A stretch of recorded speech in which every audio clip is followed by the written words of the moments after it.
This is my first video, and the title of this one's going to be called My Thoughts on Trump Getting Elected.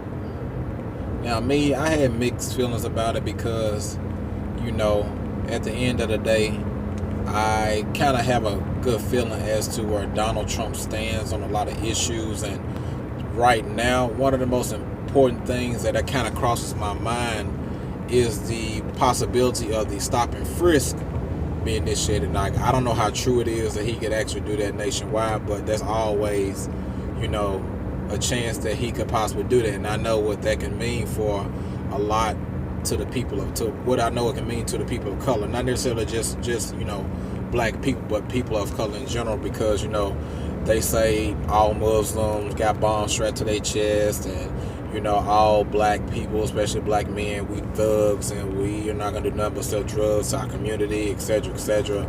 So we giving them more ammunition to harass us and throw us in jail. And with private prisons booming right now, especially with the election of Trump, that's giving them more incentive to come and do what they want to do to us. But I'm trying to look at it from a different perspective right now. Now, me personally, I didn't care who won the election. And my reason for not caring about who won the election is because currently I'm going to do my part to start my own thing so that I can better myself and help others out. Because I see right now that no matter who's in the office right now, at the end of the day, you should really be focusing on yourself and your family and making sure that you handle your business. Because right now, the way to go is to have your own. And I know most people know that that's the way to go, but really taking action to be able to do that.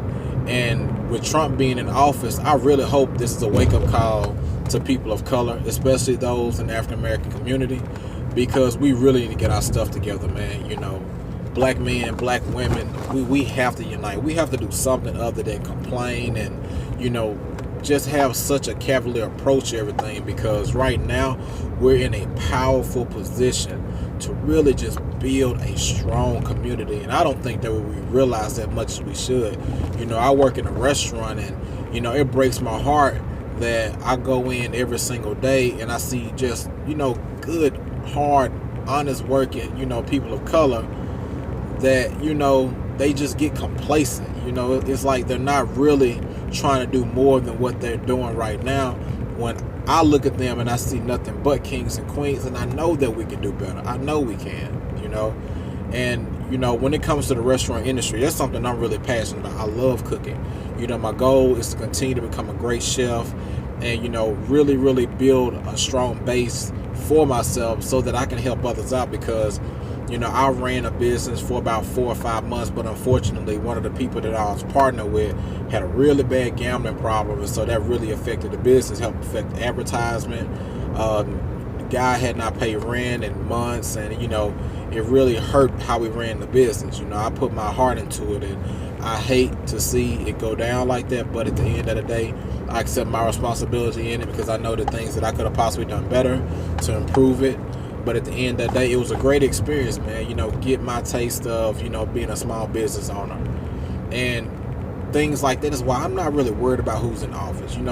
At the end of the day, man, that man cannot do what he wants to do, because he has people that he has an answer to as well. It's no different from Obama. I'm not going to lie. When Obama first ran, my primary reason for supporting him was because he was black. And my father, when I told him who I was supporting, he asked me why. And I was like, what do you mean why? He said, why would you vote for Obama? And, I really couldn't give him a good answer except for, I want to see a black man in office. He was like, son, one thing you have to understand, that's good, and I'm proud of you for that. But when it comes to things like this, you have to do your homework. You have to know what this person stands for, what that person believes in, etc., etc., etc., before you do that.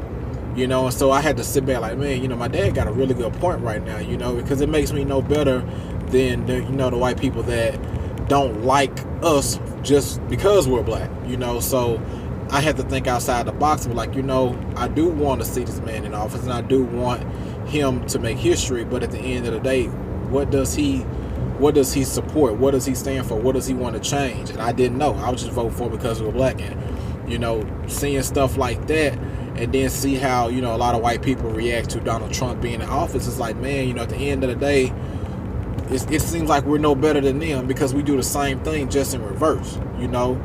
And to a certain degree, I can understand why we do it, because we've been crapped on for so long. And, you know, I look at a lot of these corporations, and my mentality is, yeah, some people, yeah, they did work hard to get to where they are. But a lot of times, man, that's slave money. That's slave money. That's money that's been handed down generation after generation after generation. And I see that because I've worked for some very, very good chefs. I have. And, you know, I don't see any difference from me to them, you know, as far as knowledge and things like that, because I cannot just afford to go to culinary school. Everything I know is strictly based off of, you know, trial and error and stuff like that, and making a lot of mistakes. I've made a lot of mistakes when it comes to cooking. I mean, the first time that I ever had a fried chicken, I was working offshore, and I was a galley hand, and the steward asked me to watch it while he had went to the restroom. And when he came back, I pulled it up, and he was like, "Wow, that stuff done already?" I was like, "Yeah, it started floating." He was like, "What?" I said, "The chicken started floating," so I figured it was done. He's like, "Oh man, no." Then he showed me how to tell if it was done, and when he showed me, I was like, "Wow, you know, I really just effed up," you know. But getting off point, you know, with the whole Donald Trump thing, I think it's going to be a really good thing, especially for people of color, because I think now we're going to wake up and wise up and actually get out here and start handling business. Stop pointing fingers. Stop saying this person ain't going to do this person ain't going to do that, because we looked at Obama like he was a savior, and everybody in the world knows, unless you're living on the rock, knows he did absolutely nothing for people of color. You know, we need to get out of there. Stop looking for handouts. Stop waiting on somebody to give us anything and go and take it. You know, and I'm trying, this is my first video, so I'm trying not to make it too long, but I'm going to end it like this. One movie that I really like, The Departed, and at the very beginning of the movie, Jack Nicholson said something that sticks with me to this day. He said, "You know what my problem with niggas are?" He says, because niggas wait. They wait for shit to be given to them, when anybody knows whatever you want, you got to go take it. He said when his people came to this country, they didn't have anything. Where everything they got, they had to take. He said as soon as the niggas learn that, he said they'll be better off. And you know what? He's right. Because I know a lot of people, you know, that they want somebody to give them things. They don't want to go out and earn it. They don't want to do it the hard way. They want it the easy way. And one thing that I've experienced in life, because Lord knows I've made plenty of mistakes, is that whatever you want in life, you got to go take it. You know, Donald Trump in office, so what? You know, if you want a big house, you want cars, all that, go take it.